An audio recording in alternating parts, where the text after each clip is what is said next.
Bonsoir Bouba, mesdames, messieurs, bonsoir. Le secrétaire général de la CNTS-FC est aussi le président du syndicat national des travailleurs du pétrole et du gaz. Il est notre invité ce soir.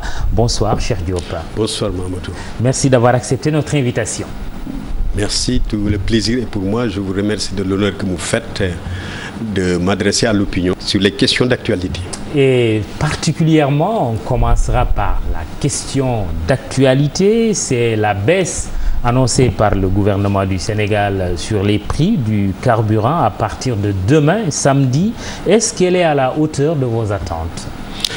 On n'a pas encore une idée exacte du taux qui va être appliqué pour la baisse, mais nous nous attendons quand même à un taux acceptable. On parle de 50 francs sur le litre de gasoil qui va passer à 640, 40 francs sur celui du super qui va passer à 755. Je pense qu'on peut aller au-delà de 40. Ah ouais? Je pense. Je pense qu'on doit aller au-delà de 40 francs sur le litre. D'après vos simulations? D'après nos simulations, une baisse de 90 à 100 francs serait acceptable. Sur le litre de gasoil. De gasoil. Et le super alors? Un peu moins sur le litre de super. Mais il faut aussi noter que tous les produits dérivés doivent être étudiés pour voir s'il est possible, et si ça doit l'être, s'il est possible d'appliquer une baisse sur le gaz butane. Oui, c'est vrai, qui est utilisé par les ménages, qui intéresse beaucoup. Absolument. Le gourgourlou, comme on dit. C'est un produit hautement social. Je pense que ça doit être le premier produit à être étudié pour une baisse sensible. Et comment la décision a été prise? Il y a un comité national des hydrocarbures, vous êtes des travailleurs du secteur pétrolier. Comment cela se passe? Est-ce que vous êtes membre de ce comité? Nous déplorons le fait que nous ne soyons pas associés à ce comité. C'est une vieille revendication qui date de plus de 10 ans. Nous avons toujours demandé à être membres, ne serait-ce qu'observateurs de ce comité, pour comprendre, savoir exactement les mécanismes qui font fonctionner ce comité pour le stockage, mais aussi pour les prix. Aujourd'hui, il y a une revendication récurrente qui consiste à baisser les prix. Je pense que ce comité doit réfléchir sur cette question. Nous, syndicalistes, nous disons qu'une revendication ne doit pas être récurrente, elle doit être évolutive. C'est vrai que ces derniers temps, avant l'annonce de cette baisse, il y a eu beaucoup de voix qui se sont élevées, votre voix, celle des transporteurs. Il y a même un ancien ministre de l'économie, M. Moussa Touré, qui dit que l'État du Sénégal pompe 130 milliards de francs CFA des poches des Sénégalais. Vous confirmez tout ça? Non, dans le débat, je voudrais préciser. Oui. Dans le débat du pétrole, il y a beaucoup d'amalgame. Il faudrait que l'opinion comprenne que depuis que la torche a été mise à feu en 1963, les prix sont administrés jusqu'en 2015. Et pendant ce temps, c'est-à-dire en 1963, le capital de la SAR était étranger à 90%. L'État n'avait que 10%. Et pourtant, l'État administrait les prix. Cela veut dire que la question du pétrole est hautement politique aussi. Par conséquent, depuis lors, l'État gère lui-même les prix. Le marché ne gère pas les prix. Souvent, on constate qu'il y a une baisse considérable qui doit être répercutée et l'État maintient le taux des prix. Quelquefois, parce que l'État y gagne aussi. Absolument. Il y a beaucoup d'argent. Je vais y revenir. Je veux dire que oui. Il faudrait que les gens comprennent que depuis Abdou Diouf à maintenant, la situation est la même. Qu'on ne nous fasse pas comprendre que ça date d'aujourd'hui. C'est ça que je veux dire. Alors, quelquefois également, en 2006 par exemple, et un peu après, les prix étaient à un niveau tel que si on avait appliqué la vérité des prix, on aurait peut-être créé un soulèvement populaire. Donc, il faut comprendre que quelquefois, pour des raisons politiques, on doit augmenter les prix et on ne le fait pas. Quelquefois également, pour des raisons budgétaires, on doit baisser les prix et on ne le fait pas. C'est le cas aujourd'hui. Alors, des chiffres toujours qui sont donnés. Le baril de pétrole se situerait autour de $30, mais c'est quand même une baisse considérable. Normalement, qui devait être corrélée par une baisse sensible aussi des prix des produits pétroliers, plus particulièrement du carburant. Absolument. Il faut même dire que hier, parce que c'est depuis hier que je n'ai pas revisité la structure mondiale, mais depuis hier, il faut dire que le baril était à 29,75, un peu moins de $30. C'est la première fois depuis 12 ans. On n'a pas atteint ce taux. Mais dans cette baisse vertigineuse des prix du pétrole, il faudra également parler de cette guerre qui ne dit pas son nom entre producteurs. Et c'est important. Parce que si ça continue, ça risque non seulement de dérégler le marché, mais de créer d'autres problèmes. Aujourd'hui, les producteurs du Golfe, on pense que les producteurs du Golfe sont en train de se battre contre les producteurs américains et britanniques. On n'est pas loin de la crise pétrolière un peu des années 70. Si ça continue, oui. Parce que les producteurs du Golfe, ils sont à l'aise dans cette situation. Parce que le coût moyen de l'extraction du baril du pétrole dans le Golfe est sans commune mesure au coût moyen d'extraction du baril du pétrole aux États-Unis, par exemple. Aujourd'hui, la situation ne gêne pas encore les producteurs du Golfe. Mais ça commence à créer des difficultés au niveau des États-Unis et au niveau de la Grande-Bretagne qui a compressé près de 4500 travailleurs avant-hier, British Petroleum. Oui. Et ça commence aussi à affecter les investissements. Donc l'Arabie Saoudite est en train de chercher à faire baisser davantage la production des États-Unis, à faire baisser davantage les investissements pour réguler le marché. Oui. Voilà un peu une situation qu'il faut aussi comprendre. Oui. Cette baisse vertigineuse risque en tout cas de créer d'autres problèmes. Comme d'autres problèmes. Comme des perturbations dans la production. Si par exemple les États-Unis n'arrivent plus à rentabiliser leur production parce que le coût d'extraction du baril est nettement supérieur au coût du baril sur le marché, ils fermeront les vannes. Ils fermeront les vannes pendant le temps que les prix remontent. Bonjour la crise pétrolière. Je ne peux pas encore parler de crise. Oui. J'avoue que Mamadou, je ne suis pas spécialiste de la situation, mais j'essaie d'analyser les conséquences sociales que pourrait entraîner cette baisse vertigineuse. Très bien. Alors, vous souteniez en 2012, cela fait à peu près 4 ans, que le prix du litre de gasoil, toute taxe non comprise, tournerait autour de 500 francs CFA. Vous le soutenez toujours? Il faut dire qu'il y a quelques changements. Mais le raisonnement est toujours valable. Le coût doit tourner autour de 500-600 francs. Parce qu'aujourd'hui, la taxe sur la vignette automobile est inclue dans la consommation du pétrole. C'est une nouvelle donne qui a fait progresser la situation. Il y a également le fonds de soutien de l'énergie. Il y a aussi, je crois, une autre taxe. Donc, la situation n'est pas la même du point de vue fiscalité, mais la situation est plus que jamais, demeure plus que jamais, parce qu'aujourd'hui, le baril est encore inférieur à 2000. C'était en quelle année? En 2012. En 2012, oui. Justement, les syndicats des transporteurs routiers parlent de 550 francs comme devant être le prix du litre de gasoil, conformément au terme un peu des négociations qui s'étaient tenues en 2013. Ça tourne un peu autour de mes estimations de 2012. Donc vendre le litre de gasoil à 540, c'est encore élevé. Parce que pour le commun des mortels a tendance à dire, mais pourquoi on vend le carburant moins cher au Mali alors que les Maliens s'approvisionnent ici? Ça aussi participe de l'amalgame. Les niveaux d'infrastructure, le niveau d'infrastructure pétrolière au Sénégal n'est pas le même au Mali. Au Mali, les stations-service du Sénégal et du Mali sont sans commune mesure.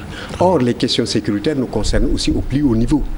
Le Mali n'a pas de raffinerie. Nous avons une raffinerie et la raffinerie a droit à des droits de porte. Comme dans tous les pays du monde, même aux États-Unis, les raffineries sont quelque peu subventionnées. Donc que le Sénégal vende plus cher que le Mali, ça peut se comprendre. Oui, mais sur le prix. Je vais y revenir parce qu'il faut faire En Côte d'Ivoire, lorsqu'on a augmenté le prix du gasoil de 25 francs et qu'il y ait une grève, l'État a été obligé de baisser. Mais la raffinerie a eu d'énormes problèmes après cette baisse.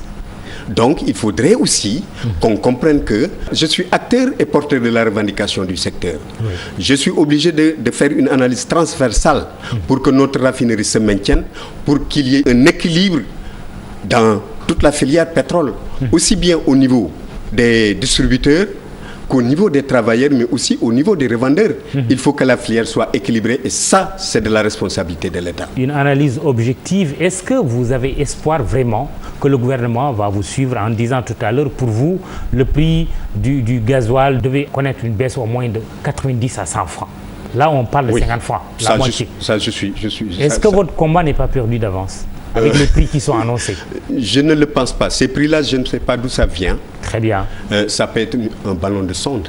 Oui. Les prix sortiront demain. Demain, on verra. Mais de toutes les façons, on s'attend à plus de 40 francs de baisse. Très bien, très bien. Alors, et le refus des transporteurs de baisser le prix du transport? C'est là où je disais tout à l'heure qu'une revendication doit être dynamique au lieu d'être récurrente. Ouais.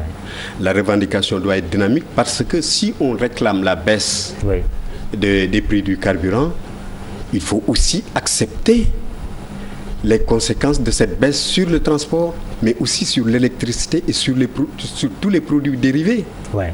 Par conséquent, oui, pour la baisse du prix du transport, des hydrocarbures. Oui. Mais il faudrait, en conséquence, baisser le prix du transport, voir si les conséquences sur l'électricité méritent aussi une baisse. Ah oui, vous pensez qu'il faut aussi baisser le prix de l'électricité aujourd'hui? Il faut que l'étude aille jusqu'à ce niveau pour voir si l'électricité doit être revue à la baisse, le pain.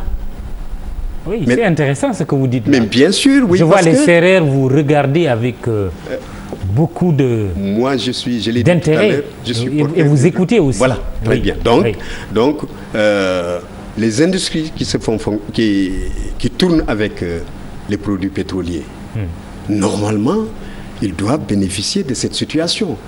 Par conséquent, eux aussi, ils doivent accepter les conséquences sur le coût de leur production. Tout comme le gaz butane, vous l'avez dit tout à l'heure, devrait connaître une baisse. Cela intéresse particulièrement les ménages. J'espère qu'il y en aura demain. Alors, on va quand même parler de la situation de la SAR. Quelle est la situation de la société africaine de raffinage aujourd'hui? Notre combat pour la SAR rentre dans le cadre d'un combat global que la CNTS/FC a conceptualisé, la rectification des mauvaises politiques de privatisation et la relance des entreprises en difficulté. Un combat que nous portons depuis plus de 2 ans. La SAR est au centre de ce combat. Aujourd'hui, la situation du Sénégal nous donne raison. Le bassin sédimentaire, les découvertes qui ont été faites dans le bassin sédimentaire de notre pays nous donnent raison que la SAR doit être maintenue, modernisée, remise entre les mains d'un repreneur qui accepte les cahiers de charges, un cahier de charges qui soit favorable à l'emploi et à l'économie de notre pays. Où en est-on sur ce dossier? Il y a, j'imagine, des candidats. La revendication du retrait de la SAR des mains de Ben Ladine, de son maintien et de sa relance a été acceptée dans le principe par l'État. Et nous saluons cette décision. Aujourd'hui, l'État était dans une logique de se désengager à la SAR au niveau de Petrosen, des actions que détient Petrosen pour l'État, mais aussi de reprendre la raffinerie de Ben Laden pour trouver un repreneur porteur d'un projet industriel. Y a-t-il un candidat ou candidats? Ils ont fait l'appel d'offres et c'est là où nous avons un gros problème. Parce qu'ils ont fait l'appel d'offres des candidatures qui tournent autour de 9, je crois, si je ne me trompe, je ne suis pas dans le secret des dieux, mais c'est autour de 9 prétendants qui ont retiré le dossier d'appel d'offres, mais qui n'ont pas répondu. C'est tout comme un lobby qui s'est organisé autour du refus de la réponse. Il y a une seule réponse reçue. Et cette réponse, on ne connaît pas le contenu, mais nous savons qu'il y a un national derrière, un patriote derrière, des partenaires qui ont déposé cette offre. Et l'État, je ne voudrais pas, parce que je ne suis pas dans le secret des dieux, mais l'État aujourd'hui, l'État refuse.